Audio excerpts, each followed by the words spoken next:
میاں بیوی کا رشتہ بہت خوبصورت رشتہ ہے۔ دنیا کا سب سے حسین ترین رشتہ میاں بیوی کا رشتہ ہے، لیکن ہم لوگ اپنی اپنی انا میں اس رشتے کی خوبصورتی کو ختم کر رہے ہیں۔ اپنی اپنی انا کی زد میں آ کے ہم لوگ اس رشتے کو دنیا کا بدصورت ترین رشتہ بنا دیتے ہیں۔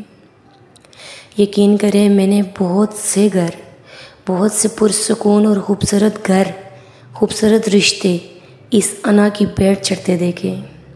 میاں بیوی اپنی اپنی انا میں آ کر اپنے ہنستے بستے گھر کو آگ لگا دیتے۔ انا کیا چیز ہے؟ انسان میں انا ہونی ہی نہیں چاہیے۔ ہم لوگ مٹی سے بنائے گئے انسان ہیں۔ ہماری اپنی کیا حیثیت ہے؟ ہماری اپنی کیا اوقات ہے؟ پھر بھی ہمارے اندر سے میں نہیں چاہتی۔ میں زیادہ اس کا ذمہ دار شوہر کو ٹھہراؤں گی۔ اگر شوہر چاہے تو لڑائی بچ سکتی ہے، شوہر کو اختیار حاصل ہے۔ ذرا اس بات پہ غور کریں کہ اللہ نے اگر شوہر کو طلاق کا اختیار دیا ہے تو اس کی کوئی نہ کوئی وجہ تو ضرور ہوگی۔ عورت کی نسبت وہ زیادہ اعلیٰ ظرف ہوتا ہے۔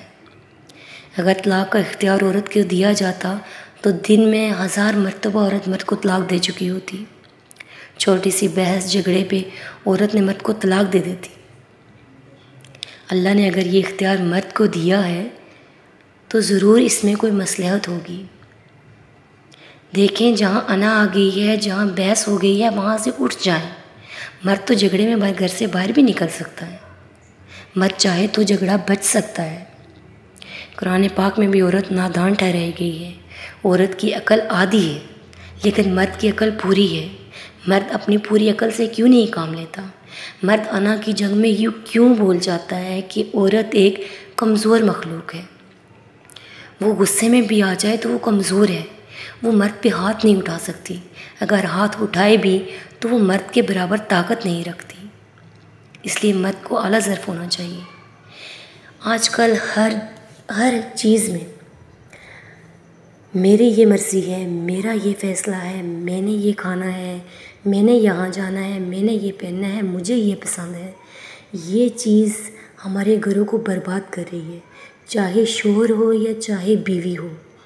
اس میں نے دونوں کا سکون چھین رکھا ہے۔ میں تمام بیویوں سے بھی یہی کہتی ہوں کہ اپنی میں کو مار دیں۔ اگر اپنی میں کو آپ ختم کر دیں گی، آپ کا شوہر آپ کے ساتھ پرسکون زندگی گزارے گا، آپ کی اپنی زندگی اچھی ہو جائے گی۔ آپ اپنی میں کو ختم کر کے اپنے شوہر کی پسند ناپسند کا بھی خیال رکھیں۔ شوہر کیا، زندگی میں کسی بھی رشتے کے ساتھ اگر آپ اپنی انوں کو بیچ میں لائیں گی تو آپ کا رشتہ خراب ہو جائے گا۔ اپنے ماں باپ کے ساتھ بھی اگر آپ انا میں آ جاتے ہیں تو ماں باپ کا رشتہ بھی آپ کے ساتھ ویسا نہیں رہتا۔ شوہر تو پھر کسی دوسرے کی اولاد ہے۔ اسی طرح شوہر کے لیے بھی یہی ہے۔ شوہر بھی آج کل میں نے بہت گھروں میں دیکھا ہے کہ یہ ٹرینڈ بنا دیا گیا ہے، یہ ہے معاشرہ کیا کہ مرد کہتا ہے میری مرضی، میری پسند۔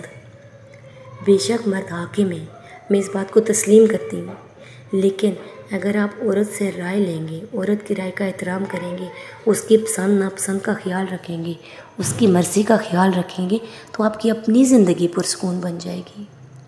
آپ کوئی بھی کام کریں اپنی بیوی سے مشورہ کریں، اس سے رائے لیں۔ بیوی کوئی بھی ڈیسیژن لیتی ہے تو اپنے شوہر سے مشورہ کریں۔ آپ باہمی رضامندی سے کوئی بھی ڈیسیژن لیں، اپنی میں کو سائڈ پہ رکھیں۔ جو چیز آپ لوگوں کو ایک دوسرے کی ناگوار گزرتی ہے، آپ ایک دوسرے سے مشورہ کریں، آپ بتائیں۔ ہم نے ایک دوسرے کو بتانا ہی چھوڑ دیے۔ ہم میں اتنی انا بھری پڑی ہے کہ ہم کیوں اپنا موقف کسی کو دوسرے کو بتائیں؟ بس ہم نے فیصلہ کر لیا تو کر لیا، ہونا ہے تو یہی ہونا ہے۔ آپ کی اس انا کی بیٹ، آپ کا یہ خوبصورت رشتہ چڑھ رہا ہے، آپ کے بچے چڑھ رہے ہیں۔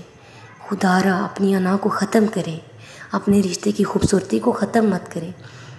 اپنی انا کو قربان کریں، اپنے رشتے کو بچا لیں، اپنے رشتے کو قربان مت کریں۔ انا کے ہاتھوں اپنے آپ کو بے سکون مت کریں۔